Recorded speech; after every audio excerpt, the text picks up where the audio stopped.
পশ্চিমবঙ্গের এক প্রত্যন্ত গ্রাম ছিল, নাম ধনপুর। গ্রামটির চারদিকে ছিল ঘন জঙ্গল আর বড় বড় পুরনো গাছ। দিনের বেলায় জায়গাটা খুব সুন্দর লাগলেও রাত হলেই পুরো এলাকা ভয়ঙ্কর হয়ে উঠত। গ্রামের পাশেই ছিল একটি পুরনো ভাঙা বাড়ি। বাড়িটা অনেক বছর ধরে ফাঁকা পড়েছিল, কেউ সেখানে থাকতে চাইত না। গ্রামের মানুষ বলত সেই বাড়িতে নাকি এক অশরীরী আত্মা থাকে। অনেক বছর আগে সেই বাড়িতে একজন ধনী জমিদার থাকতেন, নাম ছিল রঘুনাথ বাবু। এক রাতে রহস্যজনকভাবে তিনি মারা যান। তারপর থেকে বাড়িটা অশুভ হয়ে যায় বলে সবাই মনে করত। গ্রামের মানুষ সন্ধ্যার পর ওই বাড়ির কাছেও যেত না, কারণ অনেকেই বলেছে রাতে বাড়ির ভেতর থেকে আলো দেখা যায়, আবার কখনো দরজা জানালা নিজেরাই খুলে বন্ধ হয়। গ্রামে রবি নামে এক কলেজ পড়ুয়া ছেলে ছিল। সে খুব সাহসী এবং যুক্তিবাদী। এসব ভূতের গল্প সে বিশ্বাস করত না। একদিন সন্ধ্যায় রবি তার বন্ধুদের সঙ্গে মাঠে বসে গল্প করছিল। তখন বন্ধু সুমন বলল, তুই কি জানিস, গতরাতে ওই পুরনো বাড়ির ভেতর থেকে কার যেন কান্নার শব্দ শুনেছি। রবি হেসে বলল, এসব বাজে কথা, নিশ্চয়ই বাতাসের শব্দ ছিল।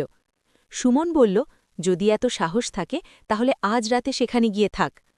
রবি একটু হেসে বলল, ঠিক আছে, আজ রাতেই আমি ওই বাড়িতে যাব। বন্ধুরা একটু ভয় পেল, কিন্তু রবি সিদ্ধান্ত নিয়ে ফেলেছিল। রাত প্রায় 11টা, চারদিকে অন্ধকার নেমে এসেছে, আকাশে মেঘ, মাঝে মাঝে বাতাস বইছে। রবি একটি টর্চ আর মোবাইল নিয়ে জঙ্গলের সেই পুরনো বাড়ির দিকে হাঁটা শুরু করল। বাড়িটার কাছে পৌঁছতেই সে লক্ষ্য করল চারদিকে অদ্ভুত নীরবতা। জঙ্গলের পোকামাকড়ের শব্দও যেন থেমে গেছে। বাড়িটার দরজা আধ খোলা ছিল, কাঠের দরজাটা বাতাসে করমর শব্দ করছিল। রবি সাহস করে ভেতরে ঢুকল। ঘরের ভেতর ধুলো আর মাকড়সার জাল ভরা, দেওয়ালের রং উঠে গেছে, ছাদের কাঠ ভেঙে পড়েছে। হঠাৎ রবি শুনতে পেল, টক টক টক।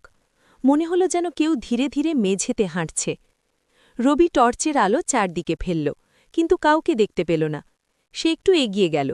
ঠিক তখনই হঠাৎ উপরের ঘর থেকে একটা ভারী জিনিস পড়ার শব্দ হল। থাম! রবি চমকে উঠল। সে ভাবল হয়তো কোনো বিড়াল বা পাখি, কিন্তু তার মনে অদ্ভুত একটা ভয় কাজ করতে লাগল। ঠিক তখনই সে শুনতে পেল একটা কান্নার শব্দ, একজন মানুষের কান্না, খুব ধীরে, খুব দুঃখ ভরা। রবি থমকে দাঁড়াল। কান্নার শব্দটা যেন সিঁড়ির দিক থেকে আসছে।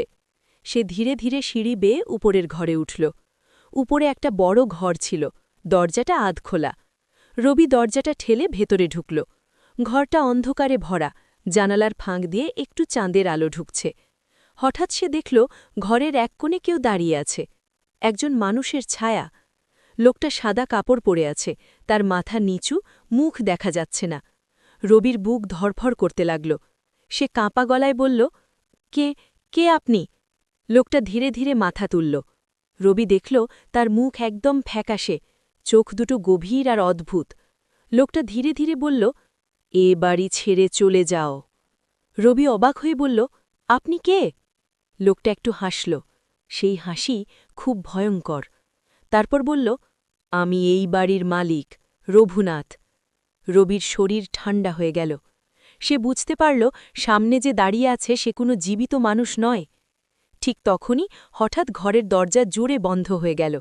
চারদিকে বাতাস ঘুরতে লাগল, জানালা কাঁপতে লাগল। রঘুনাথের ছায়া ধীরে ধীরে রবির দিকে এগিয়ে আসতে লাগল। রবি আর দাঁড়াতে পারল না, সে জোরে দরজা খুলে দৌড়ে নিচে নেমে এল। তারপর প্রাণপণে দৌড়ে গ্রামে ফিরে গেল। পরদিন সকালে সে সব ঘটনা সবাইকে বলল। তারপর থেকে কেউ আর সেই পুরনো বাড়ির কাছে যায় না। আজও গ্রামের মানুষ বলে, জঙ্গলের সেই বাড়িতে রাতে এখনও আলো জ্বলে, আর মাঝে মাঝে শোনা যায় এক বৃদ্ধ মানুষের দুঃখ ভরা কান্না।